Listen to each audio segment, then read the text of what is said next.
Wednesday, which can only mean one thing. It is Culinary Corner time. And today's Culinary Corner guest has been on the show before. She's written a series called The Back Lady, series of books. And today we're talking about cooking on a budget. Welcome back to the show, Suzanne Mulholland. Hi, how are you? Good. How are you doing? Very well, thank you. Yes, I'm just off live TV. So. Oh, excellent. And now you're on live radio. Yeah.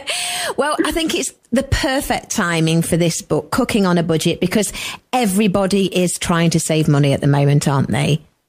They are. They really are. And actually, not only cooking on a budget, but actually how you store your food as well, you know, which is why we talk about batch cooking. So storing it in the freezer so that it lasts longer and you're not just throwing food out and wasting it as much.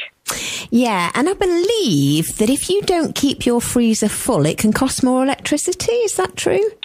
Yeah, it's actually much better to keep a full freezer than it is an empty freezer, because your freezer is running and having to make all the air inside it really cold to freeze your food. So if you can have cold food already in there, then it acts like ice cubes that actually keep the rest of your food cold. So it save you some money. Yeah, it makes sense. That does. So can you make anything and freeze it, or are there certain dishes that you can't? No, you can nearly freeze nearly everything. I mean, apart from salad and very fresh stuff, but nearly everything else that you make that you can freeze. All my recipes are very sort of modern recipes, and they also are made specifically that you can put them in the freezer. I mean, you could just make them and have them from scratch, but they're made in a certain way that it means that when you take it out of the freezer, it is going to be absolutely perfect. Wonderful. And how long do you generally, or does it all depend on what you've made, but how long to defrost? So it just depends on how you defrost it as well. So I always say on the Batch Lady, if you can freeze in thin freezer bags, you know, those thin ones that can Ziploc and put in the freezer like that. If you freeze everything flat and thin as much as you can, especially sort of like soups and stews and stuff, then they defrost really quickly because they're a lot thinner than if you're trying to defrost a big sort of brick of soup.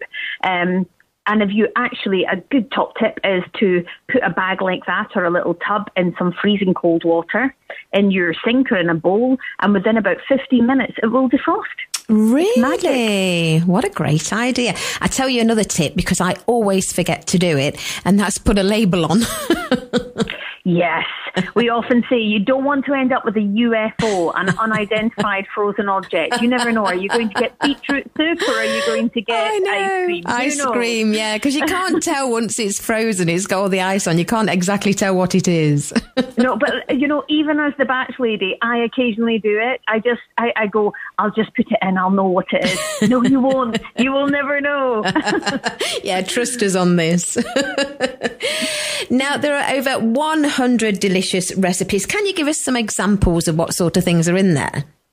Yeah, I've gone really sort of fun, and, you know, we don't want budget recipes that are just the usual sort of, you know, oh, we're all in a budget, that's all we're going to be able to eat as a sort of a stew. We've gone like, we're going to talk about sharing shish kebabs that we're talking about later. There's churros in there, which are just delicious and easy to make. There is things like dirty fries, and so there's lots of takeaways, there's lots of main meals, and there's also tons of desserts and tray bakes, sort of showing people how you can stop spending those pennies that you end up spending in coffee shops. You know, when you end up buying a coffee and a tray bake and it actually costs you £7, we're making it at home. It's probably going to cost you under £1 for the coffee and a to-go cup and a tray bake that you've made yourself. And you can freeze these tray bakes as well. So you just cut them into the slices that you want, take one out, and it'll defrost on your way to work. Yeah, I was looking at one of your fakeaways. It says perfect for a cold January evening and save on expensive takeaways by fakeawaying with homemade chip shop fish and chips.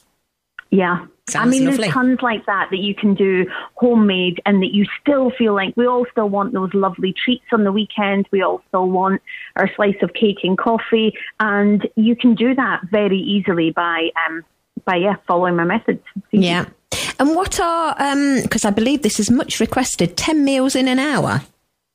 Yeah, so I put it in my first book, actually, and it went so big that we thought we'll do it again in this other book. And it's basically taking meals that are very similar in ingredients. So, for example, if you were going to make butternut squash and sweet potato soup, you could also make a sweet potato curry, and you could make stuffed butternut squash with a couscous crust. So it's about making similar meals that you can then store in your freezer. And then once a week, you might think, that's my night that we have butternut squash or sweet potato, and you can pull it out and you've got plenty that do you. And it only takes an hour because they're all using similar ingredients. Yeah, great idea. And I mean, it really will help as well as saving money. It'll help save time, won't it? Because you're planning ahead. Yeah, I mean, I originally started this as a time management expert working in London, and just realised that when I stopped and had kids, that actually a lot of these skills that we look at saving time can actually be used in the home as well. And then consequently to that, you actually just save money, because if you're planning in advance, you're thinking about what you're doing, you're creating a shopping list. If you do that, if you're batch cooking trying to save time, you're automatically saving money because you're not dashing out that we all quite often do in a hurry and think, I'll just grab something for tonight. And before you know it, you've spent another X amount on your shopping bill that month. Yeah, definitely. Okay, so you mentioned you're going to tell us how to make shish kebabs, and we can batch these and freeze them, can we? Yeah, this is a big sort of sharing shish kebab. I did it last week on the television, and everybody loved it, and it's so nice. It's one of these recipes that when I was making it at home and testing it lots, I've got teenage kids and they absolutely loved it. So great for sharing in the middle of the table, very sort of, put it with lots of other mezz sort of things. It's delicious, and it's 5 minutes to make. So it's sort of a tomato puree, smoked paprika, garlic, oregano, lemon, and yogurt. You mix it all around, and then you're actually adding in skinless, boneless chicken thighs.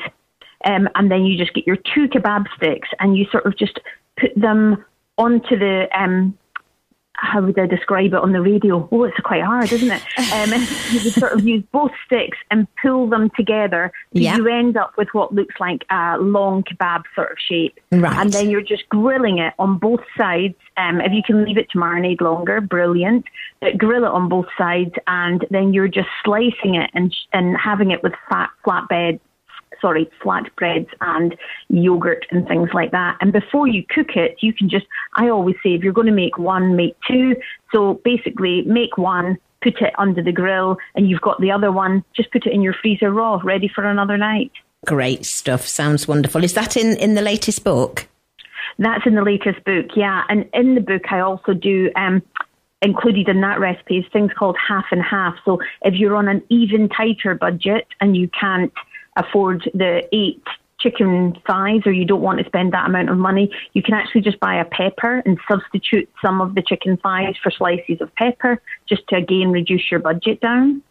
Great idea. Well, if you want to save time and money, then you can buy The Batch Lady, Cooking on a Budget, Suzanne Mulholland's latest book from our website, TRE.radio right now.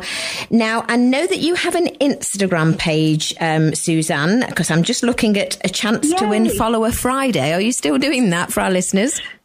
Do you know what? I'm not, but I think we should do it again. I think you should, yeah. I tell you what, I'll do it this week for listeners. I've got some Batch Lady wooden spoons, so it's at The Batch Lady. If you want to follow me on Instagram, I will find a winner. Do they have to follow you on a Friday? No, they don't. You can follow me any day. Brilliant. So our listeners need to go to Instagram at The Batch Lady. And what's your website as well? And it's thebatchlady.com with lots of free recipes. Wonderful. Free recipes and tips. Suzanne, it's always a pleasure to chat to you. Thanks for being on the show. Thanks, Lena. Take care. You too. Bye-bye.